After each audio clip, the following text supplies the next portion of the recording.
Yes, सो fog computing का मतलब ये है कि जैसे मान लीजिए क्लाउड कंप्यूटिंग है, so fog computing is not a complementary of cloud computing. So both are required at the same time, because nowadays, as we know, we have devices that has some computing power, है ना? उनके पास कुछ ना कुछ computing power होती है. So and in cloud computing what happens, जो भी कंप्यूटिंग होती है, जो भी कंप्यूटेशन होता है, all these computations are done on the data center, and this data center is far away from your location.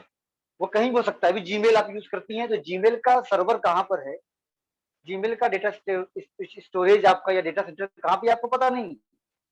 और आप इसको इससे बोदर भी नहीं है कि आपको पता होना चाहिए, ऐसा भी नहीं. किसी इंटरव्यू में नहीं पूछता कि आपका जीमेल सर्वर कहाँ लोकेटेड है. सो होगा कहीं, हो सकता है बहुत नजदीक हो आपके, हो सकता है बहुत दूर हो. सो अब क्या है कि आप कुछ भी अगर से मान लीजिए आप पासवर्ड वगैरह एंटर करते हैं, तो वो पासवर्ड कहाँ जाता होगा, जीमेल सर्वर पे जाता होगा.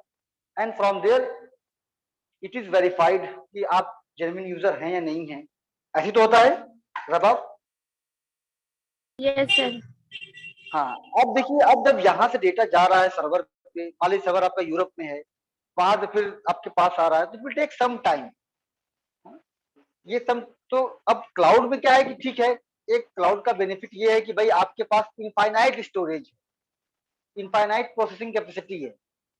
बट डिले, ये जो ट्रांसमिशन डिले है, ये थोड़ा सा उसमें ज्यादा है. Then the concept of fog computing will come. वो कैसे आया कि why, if required, and if your mobile devices, or if you are using any devices that is capable enough to process your request, so why you have to send that computing request to the data center.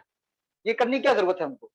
अगर से हम कुछ request को अपने computing, अपने mobile device से compute कर सकते हैं, प्रोसेस कर सकते हैं, तो हमको इसको डेटा सेंटर पे भेजने की जरूरत नहीं है. हाँ, हमने तो पहले क्या होगा, फर्स्ट आपकी कोई रिक्वेस्ट आई या यूजर ने कोई रिक्वेस्ट करी, तो फॉग कंप्यूटिंग के अंदर क्या होगा, जो फॉग कंप्यूटिंग हम एज कंप्यूटिंग भी कहते हैं, ईडीजीई एज कंप्यूटिंग भी कहते हैं, ठीक है. तो जो एज है, जो आपके मोबाइल के जस्ट नियरेस्ट नेटवर्क है, वहां पे पहले सर्च करेगा कि आपके पास जो डिवाइस, जो आपकी रिक्वेस्ट है और जो अवेलेबल कैपेसिटी है, वो कैपेबल इनफ है या नहीं उसको सर्व करने के लिए.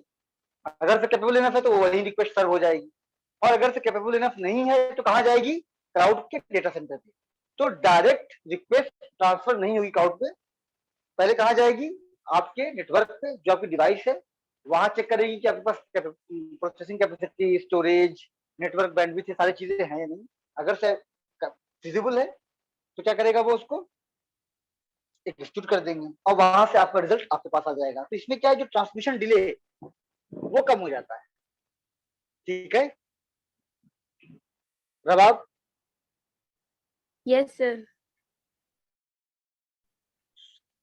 तो अब डिफरेंस क्या हुआ इसमें अकाउंट में, तो इसमें क्या हो, आपका पास रिसोर्सेज है इन फॉग कंप्यूटिंग, वो क्या होंगे, बहुत ही लिमिटेड होंगे, बहुत ज्यादा तो हो नहीं सकते, क्योंकि आपके पूरा पूरा डेटा सेंटर तो मैनेज करना बहुत टफ है किसी एक इंडिविजुअल के लिए. तो इसीलिए हम यूज करते हैं फॉग का कॉन्सेप्ट ऑफ फॉग कंप्यूटिंग, कि हो अगर से पॉसिबल हो, इसको लेमैन टर्म में ऐसे समझिए कि कोई चीजें बाहर से मंगाने से अच्छा है, अगर से हम उसको घर पे बना सकते हैं तो घर पे बना लेंगे, तो जो बाहर से मंगाने का कॉस्ट है या जो डिले है वो बच जाएगा. ठीक है, अभी आपको कुछ चीजें बनानी हो, मैगी बनानी हो, तो मैगी आप बाहर से भी ऑर्डर कर सकती हैं, खुद बना सकती है. अगर खुद बना सकती है, सारे सामान आपके पास हैं, है ना, तो आप खुद बना लीजिए, तो आपका डिले बच गया, कॉस्ट बच गई. अगर से आपके पास सामान नहीं है, बहुत, अब 100 लोग की मैगी बनानी है या 50-200 लोग की मैगी बनानी है, देन आपके पास वो रिसोर्स नहीं होगा, ultimately you to third party को तो आपको बनाना पड़ेगा या किसी को आपको ऑर्डर देना होगा, then you have to go for cloud. Clear हुआ about. Yes sir. Yes, so this is the main concept behind fog computing, or we can say edge computing and cloud computing. ठीक है, तो ये तो इसका objective हुआ है, एक तरह का ओवरव्यू. अब ये कैसे होगा from the technical point of view, how it is possible, what algorithms you use, machine learning techniques, heuristic techniques, meta heuristic techniques, what are the parameters that you have to consider. So ये technical point है. Now अब आपको जब किसी company में जाएंगे तो अब इसको कैसे पब्लिक को अवेलेबल किया जाए, ये सारी चीजें, और वो डिसीजन ले ले कि कौन सी रिक्वेस्ट हमको फॉग पे भेजनी है, कौन सी रिक्वेस्ट हमको क्लाउड पे भेजनी है. ठीक है. और ये डिसीजन भी क्या होना चाहिए, बहुत ही क्विक होना चाहिए. Clear? Yes. Rabab. Yes, sir. Yes. So this is the meaning of fog computing and cloud computing. Now you can ask anything if you don't understand. तो मैंने बताया भी आप. तो फॉग कंप्यूटिंग क्लाउड कंप्यूटिंग में कंपैरिजन कोई डिफरेंट चीज नहीं है. ऐसा नहीं कि फॉग कंप्यूटिंग आ गया तो क्लाउड कंप्यूटिंग खत्म हो गई, ऐसा कुछ नहीं है. ठीक है.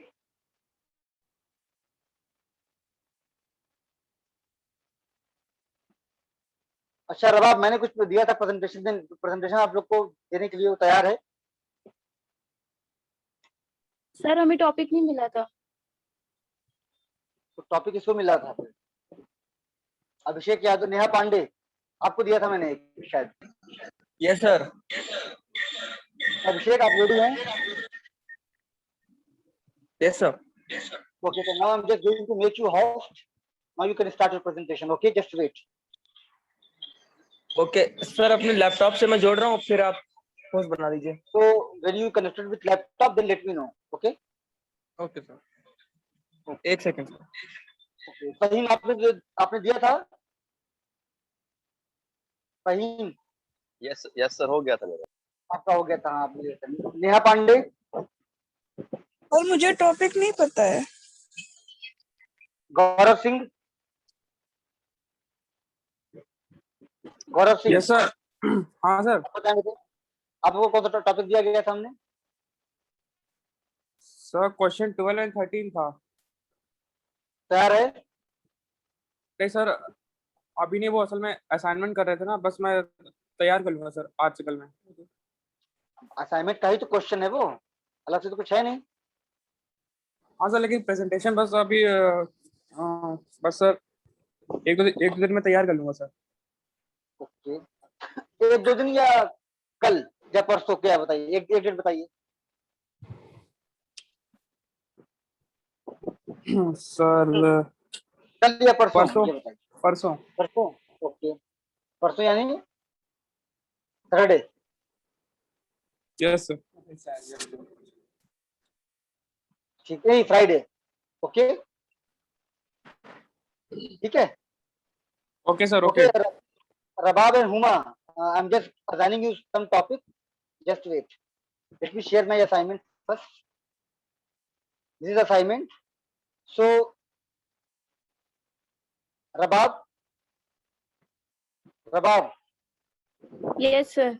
आप करेंगे क्वेश्चन नंबर 17 एंड 18. ठीक है. Okay, sir. Neha, yes sir. Question number 20. Okay. Okay sir. Yes. तो रबाब आपका 17 18 both are linked to each other. Question number 17 and 18 virtualization, virtual machine, and आपका नया क्वेश्चन 20 सिक्योरिटी इश्यूज है ना, क्या क्या सिक्योरिटी इश्यूज होते हैं सारे. ये आपको क्या कीजिए, परसों आप लोग को देना है. ठीक है. यस. वाइड हुआ अभी अभिषेक. और असाइनमेंट मैं रोज डेट वाइज सेव कर रहा हूं, तो नंबर वैसे ही मिलेंगे. जिसने टाइम पे दिया है उसको ज्यादा नंबर मिलेगा, जिसने कम पे दिया हुआ है, जिसने लेट दिया हुआ है उसको कम नंबर मिलेगा. ठीक है. तो डेट टाइम स्टैंपिंग के साथ इसीलिए मैं मेंशन भी कर दे रहा हूँ कि assignment status of assignment submitted, date this, time this. ठीक है. सो जैसे जैसे दिन बढ़ता जाएगा आपके नंबर कम होते जाएंगे. तो जैसे जितना डिले करेंगे नंबर कम होते जाएंगे. तो now it's up to you. आपको नंबर और कम करवाने हैं तो डिले कीजिए, और जितना कम हो चुका है उतने पे ही स्टॉप करना है, तो आज सबमिट कर दीजिए। ओके, जितना डिले हो रहा है उतने मार्क्स कट रहे हैं आपको, ठीक है। अगर से 50 नंबर का क्वेश्चन है तो एक दिन में 2 मार्क्स कट रहे हैं, तो देख लीजिए जितना आपको मिलने वाला है उसका 2 मार्क्स में काट दूंगा। मैंने आपके आंसर को इवेल्युएट किया, मान लेते आपको आया 30 नंबर और आपने सबमिट किया 4 दिन बाद, तो 8 नंबर कम हो जाएंगे आपको। और okay, clear? Yes, hello sir. हाँ, यस, हाँ Abhishek, okay, now just wait. Yes sir. और इसके बाद अभिषेक जब आप लीव कीजिएगा तो मुझे हॉस्ट बना दीजिएगा, ठीक है। उसके बाद ही कुछ कीजिएगा, ये नहीं कि फोन हटा दें, वरना फिर मैं हॉस्ट नहीं दे पाऊँ। Okay Abhishek, you are host now. Okay sir.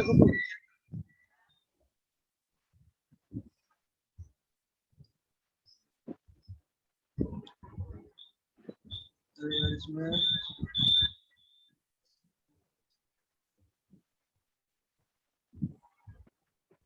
Just open your PPT in running yes mode, sir. है ना। और उसके बाद शेयर का ऑप्शन है, शेयर स्क्रीन का ऑप्शन आ रहा होगा ग्रीन कलर का, click on that option.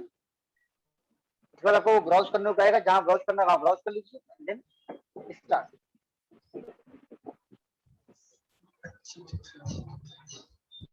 Share screen ये आपका व्हाट्सएप ग्रुप दिख रहा है इसमें, व्हाट्सएप के जितने भी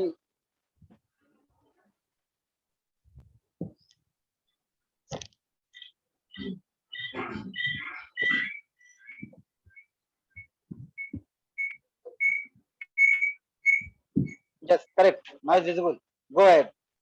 ओके सर। आज का टॉपिक है sir Amazon web services elastic block store. जैसा इसका नाम है इलास्टिक ब्लॉक स्टोर, ये एक फ्लेक्सिबल मेमोरी एलोकेशन सर्विस है Amazon की। इसमें ओवरव्यू देखते हैं क्या है ये। EBS stand for elastic block store.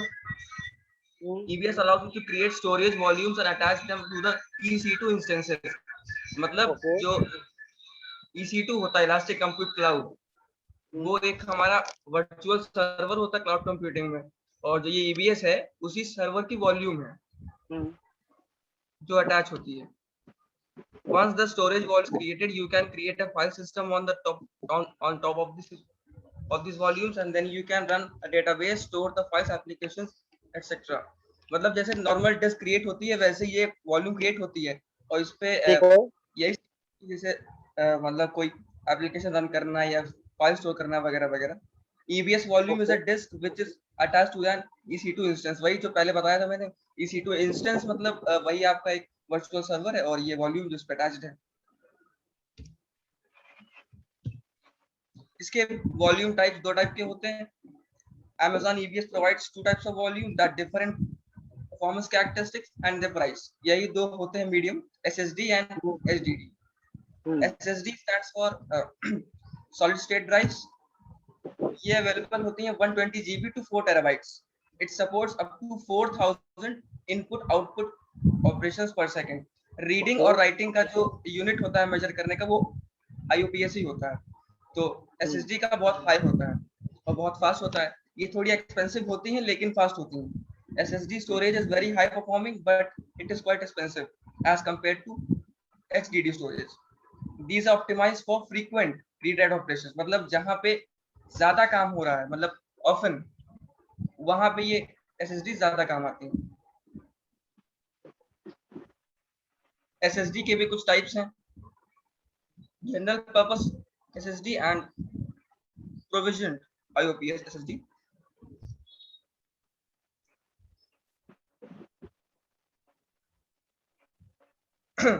It is a general purpose SSD volume that balances both price and performance। You can get a ratio of 3 IOPS per GB। इसमें हर GB पे 3 IOPS का ratio मिलता है, मतलब 3 input output पर second होते हैं हर GB पे, with up to 10,000 IOPS। ये इसकी मैक्सिमम कैपेसिटी है रीडिंग राइटिंग की। And the ability to burst up to 3000 IOPS। burst up मतलब इसमें एक बूस्ट मिल जाता है अगर आप इसको क्या होता है ये? अगर जो स्टोरेज वॉल्यूम है वो 334 GIB है, ये GIB GB बाइट है, it's not gigabyte, it's GB byte. It stands for 2 to the power 30 Okay. and above. For example, if you get less than 10,000 IOPS, then GP2 is preferable as it gives you the best performance. General purpose SSD को ही GP2 बोलते हैं. Okay. Next है आपका provisioned IOPS. It is mainly used for high performance applications such as intense applications and relational databases. Intense applications मतलब जहाँ पे बहुत ज्यादा काम पड़ जाता है, जैसे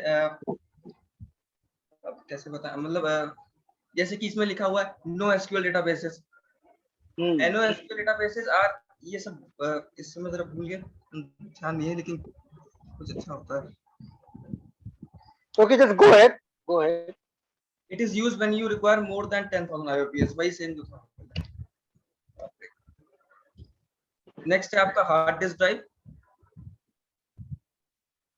It was introduced in 2008. Oh sorry, skip हो गया. Back कर दें आप.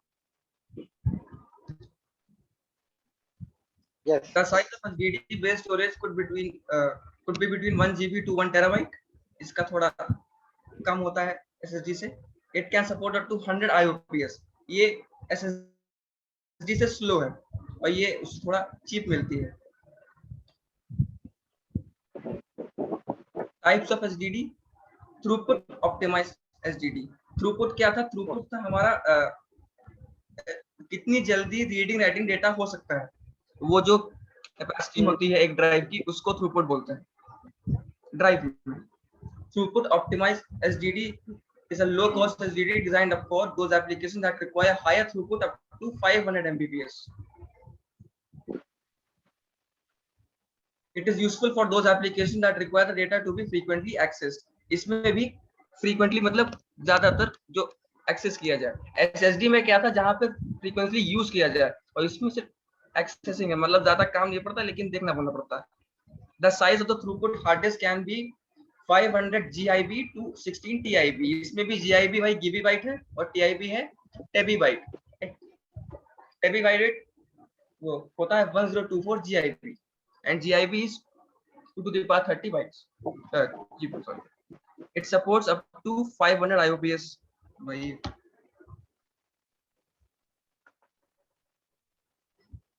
it is the lowest cost storage designed for the applications where the workloads are infrequently accessed. वही बताया मैंने, ये थोड़ा चीप पड़ता है तो इसको ज्यादा लोग यूज करते हैं. It is useful when the data is rarely accessed. बहुत ही कम यूज में. It is mainly used for file server. Size of the cold hard disk can be 500 GIB to 16 TIB. It supports up to 250 IOPS. Oh, sorry, ये cold SSD था. Okay. Last है sir magnetic volume. ये सबसे lowest cost storage per gigabyte of all previous volumes है. It is ideal for applications where the data is accessed infrequently, जहां पे data सबसे कम use होता है, ये उसके लिए यूज होता है magnetic volume. It is useful for application with the lowest storage cost is important, जहां पे लोगों को अपना बजट बनाना हो, मतलब बचाना होता है कि जहां पे काम ज्यादा नहीं है, वहां पे ये लोग यूज करते हैं magnetic volume. Magnetic volume is the only hard disk which is bootable. Bootable का मतलब क्या होता है? बूटेबल मतलब जैसे बूटेबल बूट आप कुछ जैसे कोई इमेज है, ये इस वॉल्यूम को स्टार्ट करने के लिए एक इमेज चाहिए, तो उसको बोलते हैं बूटेबल इमेज, और वो इमेज अगर इसी वॉल्यूम में है तो ये बूटेबल हो जाती है. Thank you sir. Oh. Now anyone having any doubt? मुझे और पहले अभिषेक मुझे होस्ट ना दो. जी sir. Make me host. First make me host. Okay sir.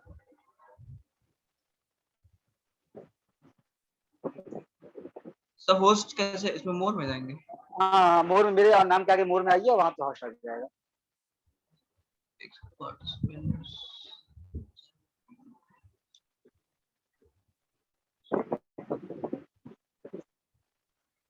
अच्छा ये बताइए, आपने कहा जीबी बाइट होता है, जीबी ना, जीआईबी, जी स्मॉल आई, और गीगाबाइट होता है आपका गीगा. तो 1 गीगाबाइट में कितने गीगाबाइट होते हैं? Sir 2 to the power 30 byte नहीं नहीं 1 गीगाबाइट, अगर से 1 जीबी बाइट को गीगाबाइट में कन्वर्ट किया जाए तो कितने होंगे? अच्छा सर ये मुझे नहीं पता सर। हाँ, ये आपको देखना चाहिए था पहले, है ना? Yes sir. बिकॉज आपका कॉमन सेंस यूज करना चाहिए। कहीं भी प्रेजेंटेशन दे रहे हो, it is not sorry for this class, ये तो मैं बता रहा हूँ आपको। देखिए, इससे देने से ही आपका बहुत सारी चीजें क्लियर हो जाएंगी आपको, है ना? First of all stop your sharing screen, है ना? अब स्क्रीन स्टॉप कर दीजिए अपनी शेयरिंग। Okay sir. यस, हाँ। तो all of you please listen very carefully. अभी क्या है कि जैसे आपने बताया गीगाबाइट और गीगाबाइट में डिफरेंस है। सो 1 गीगाबाइट में कितने गीगाबाइट होते हैं, तो ये आपको पता होना चाहिए। अगर से चूंकि ये क्वेश्चन पूछ सकते हैं कोई भी, क्योंकि आप नई चीज बता रहे हैं, थोड़ा सा अलग चीज। भाई जीआईबी मतलब लोग समझेंगे गीगाबाइट, बट वो है क्या? गीबीबाइट, है ना? जब ऐसी चीज बता रहे हैं तो आंसर पहले से तैयार करके जाइए, क्योंकि आपने इसको स्टडी किया हुआ है। Yes clear sir. है? Yes sir. हाँ, तो 1 गीबीबाइट जो होता है, गीबीबाइट जो आप बता रहे थे, वो अप्रोक्सीमेट जो होता है 1.7 गीगाबाइट के, जहां तक मुझे पता है 1.073। हाँ, यस, ठीक है, गीबीबाइट, ठीक है। तो इसको आप लोग थोड़ा सा देख भी लीजिएगा, ये होता है। तो इसलिए थोड़ा सा आप लोग जो भी चीजें प्रेजेंटेशन कर रहे हैं, तो ये है। और सेकंड थिंग है आपके लिए, अभिषेक की पीपीटी आप अच्छे से बनाइए और डिजाइन यूज कीजिए, बट हो सके तो कम से कम डिजाइन रहे और उसकी विजिबिलिटी अच्छी रहे ना। ऐसा नहीं कि बहुत सारे टेक्स्ट आपके घूम के आएंगे या उड़ के आएंगे तो उस पर नंबर मिल जाता है, ऐसा नहीं है। आप सिंपलिसिटी रखिए, उसको कंटेंट वाइज होना चाहिए, और पॉइंट जो है बहुत ही जो इंपॉर्टेंट पॉइंट है वही मेंशन होने चाहिए। जो पॉइंट इंपॉर्टेंट नहीं है उसको मेंशन करने की जरूरत ही नहीं है वहां पर, बिकॉज आप प्रेजेंट कर रहे हैं। तो जब आप सामने प्रेजेंट कर रहे हैं तो आपको बोलने बोल तो रहे हैं ना समझाने के लिए, जिसको डाउट होगा वो पूछ लेगा। हाँ, कुछ इंपॉर्टेंट डेफिनेशन, कुछ टेक्निकल वर्ड, कुछ डेटा जो याद नहीं कर सकते हम डेटा। भैया अगर से आपको बताना है कि क्लाउड कंप्यूटिंग का या आपका एसएसडी और एचडीडी में जो यूज है लास्ट 5 ईयर्स में देखा जाए तो किसका ज्यादा लोगों ने यूज किया हुआ है, तो उसका डेटा आपको नेट पे मिल जाएगा। And then you can show the graph, because you cannot memorize graph, है ना? तो वो चीज आप शो कर सकते हैं, या फिर आप टेक्स्ट में लिखना तो टेक्स्ट में लिख सकते हैं कि लास्ट 5 ईयर्स में इतने लोगों ने यूज किया, इतने मिलियन ने यूज किया एसएसडी और इतने लोगों ने यूज किया एचडीडी। आप ये कर सकते हैं, ठीक है। Yes sir. तो numeric data, some important definition बहुत इंपॉर्टेंट है जो बिल्कुल बेंच मार्क बनी हुई है उसको, और टेक्निकल वर्ड को ही आप पीपीटी में रख सकते हैं। And try to write some like graph का यूज कीजिए, पिक्चर, है ना? फिगर्स का यूज कीजिए एक्सप्लेन करने के लिए, वो ज्यादा अच्छा होता है, ठीक है। तो आगे कभी भी आपको प्रेजेंटेशन हो, किसी कंपनी में प्रेजेंटेशन देने जा रहे हो या कहीं इंटरव्यू देने गए, उसने कहा कि आप टॉपिक पे प्रेजेंटेशन बना के आइएगा, आपको आप ले गए स्टैक पे, क्यू पे, या फिर कोई एल्गोरिथम पे बना के ले गए, तो उसमें टेक्स्ट कम से कम हो, इंपॉर्टेंट टेक्स्ट हो, और फिगर हो तो उससे ज्यादा अच्छा होता है। फिगर से एक्सप्लेन करने में, फिगर आपने शो किया, उसको एक एक टर्म को वहां पे लिखा हुआ है, उसको आप एक्सप्लेन करते जा रहे हैं अपने वर्ड्स, ठीक है। Okay sir. यस, तो this is suggestion to all of you, not only Abhishek, ठीक है Neha? Yes sir. Sir presentation के मार्क्स भी होंगे? Yes, obviously.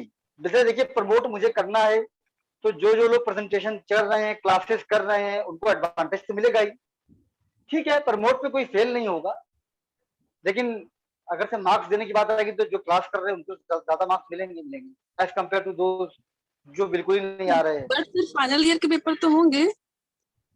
फाइनल पेपर होंगे, हाँ, फाइनल के पेपर होंगे, हम लोग फाइनल ईयर। हाँ, लेकिन तभी पेपर भी होंगे फाइनल ईयर के, तो उसमें भी तो 30 मार्क्स इंटरनल होते हैं। यस। उसमें 10 मार्क्स आपका अटेंडेंस होगा, 10 मार्क्स आपके इधर के होंगे, असाइनमेंट होंगे, 10 मार्क्स आपका इंटरनल वाला मार्क्स एग्जाम लेना हो तो ले लिया, अदरवाइज नहीं लेना हो तो इसी को हम कंसिडर कर लेंगे। जो आप लोग प्रेजेंटेशन दे रहे हैं इसी को हम कंसिडर कर सकते हैं, ठीक है। Okay sir. हाँ, तो इंटरनल, तो ये हमारे ऊपर 30 मार्क्स तो हमारे ऊपर है, तो ये सब क्लास की परफॉर्मेंस की बेस पे तो मिलते हैं। 70 आपका एक्सटर्नल होता है, 30 इंटरनल होता है। ये वेस्ट नहीं है। देखिए, आप मार्क्स तो ठीक है, from the marks point of view भी आपके लिए बेनिफिशियल है, और मार्क्स मिले ना मिले, लेकिन आपका पर्सनालिटी जो है, आपको प्रेजेंटेशन देने का तरीका, अब जैसे अभी प्रेजेंटेशन दे रहे हैं आप, तो आप उसमें try to explain your all thing in English, then you can use Hindi somewhere, कहीं कहीं यूज कर सकते हैं, बट इंग्लिश में थोड़ा सा एक्सप्लेन करने की जरूरत ज्यादा आपको है, ठीक है।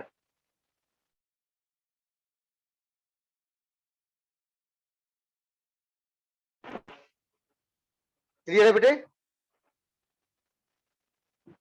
Yes Yes, sir. ओके, तो मैं फिर से बेर कर रहा हूँ, असाइनमेंट आपको सबको मिल चुका है, असाइनमेंट सबमिट कीजिए, डेट ओवर हो चुकी है, जिसने डिले किया हुआ डिले ना करे, जल्दी सबमिट करें असाइनमेंट। और इसके बाद कोई भी किसी को डाउट हो किसी भी टॉपिक में, किसी भी सेंटेंस में, मेरी पीपीटी में कहीं बाहर से कुछ पढ़ के आप आ रहे हैं क्लाउड कंप्यूटिंग के बारे में, उसमें कुछ समझ में नहीं आ रहा है, then you can ask without any hesitation, okay.